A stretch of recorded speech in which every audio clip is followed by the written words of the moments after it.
Since you mentioned that bodies and the world will be changing for the better, will the day come where the majority of people will be able to live without food, thus saving 2/3 of the farm/agricultural land on Earth, which is used for cultivation of agricultural crops and as feed for cattle, meat, beef currently, and so that forests will grow again, and other species will flourish? I am aware that currently few hundred to few thousand people are able to live without food in this world, breatharians. 2. You mentioned that the human body is being created perfectly and in perfect harmony, which is true for all the other million of other species on Earth, from my point of view. Then why do humans destroy billions of plants, trees, and animals on land, sea, and air for its needs, and pollute Earth, which no other species other than human beings have done? After a few weeks, I plan to ask another general question on afterlife, reincarnation, life on higher planes and dimensions such as astral, causal, soul planes, scenery, structures, and geography, limitations and powers and levels of merging with God, choices we have, and oneness, etc. It feels good to support Heaven Letters, which publish a letter from God every day for humanity. God to Prashant. Beloved Prashant, I said that the world already has been changing. Look for the signs for that. The lion is already lying down with the lamb. There is wonderfulness in the world. Look for it. Why do you have to know all these answers? If you had all the answers, what purpose would they serve? Other questions will arise. These questions about the world you ask clearly mean a lot to you and the world at large. These are questions to me from your heart, and they matter more to you perhaps than questions about your individual life. Dear one, these questions are also a diversion from yourself, as if with a snap of your fingers, you can know all the answers. Answers are within you.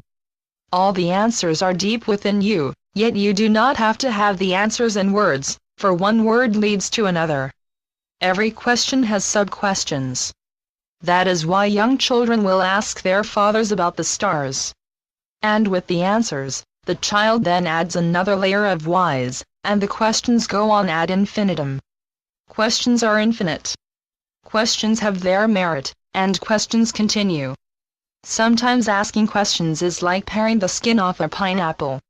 Each question comes from one angle after another, yet every angle is from the one pineapple you pare. Or, we could say you are a woodchopper. Here is a big tree. You hack here, you hack there. You hack from different angles until the tree is chopped down and falls to the ground. Yet all this time, from the various angles, you are at the end, chopping the same one tree. All the hacking is directed to the same one tree. All your added angles of your questions are angles that come from the same one question, beloved.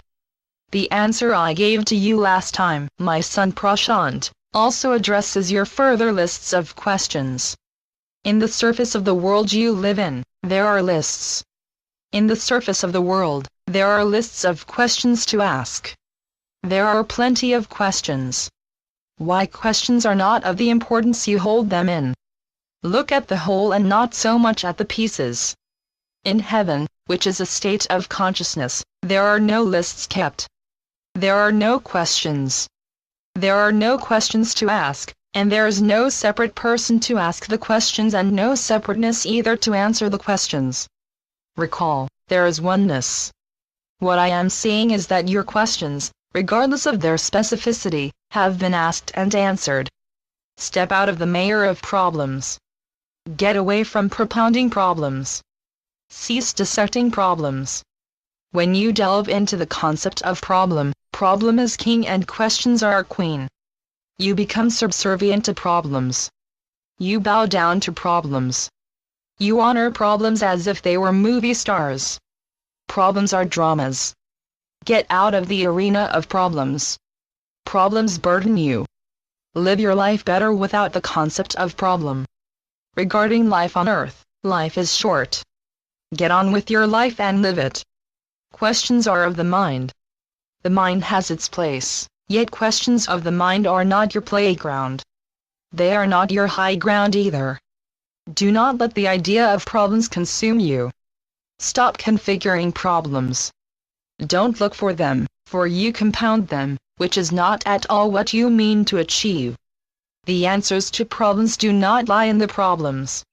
Elevate yourself. What does it mean when I tell you to lie down in green pastures? It doesn't mean to get riled up. It doesn't mean to wrap difficulties around you like a serape. To lie down in green pastures doesn't mean to count problems. It doesn't mean to start an uprising. Funny, isn't it, the word uprising?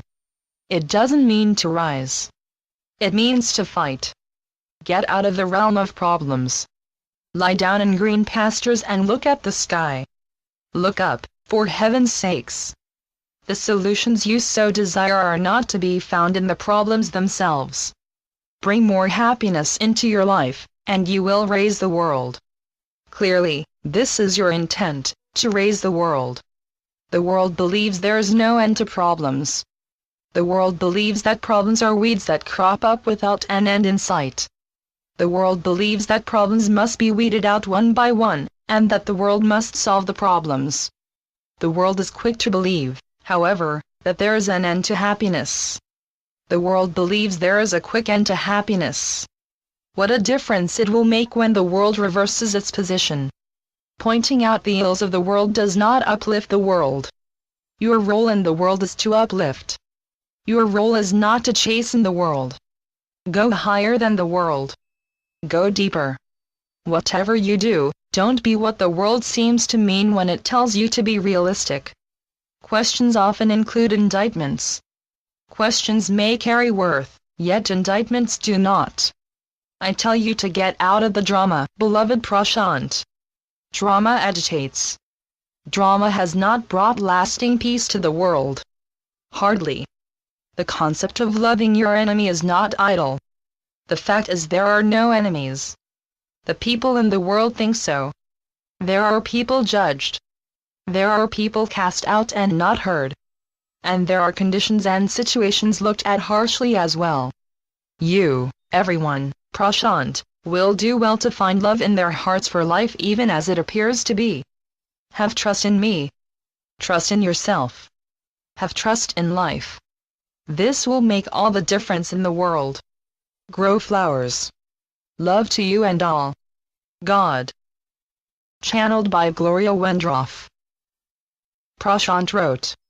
Thanks for bringing God's answer. It is now my challenge to move from problems of the world's state of peace and love, irrespective of outside or inside problems on this earth. Could you publish this God answer in Heaven Letters as well? Publishing this God answer will also fulfill my purpose for asking it for the rest of the world and not just for myself.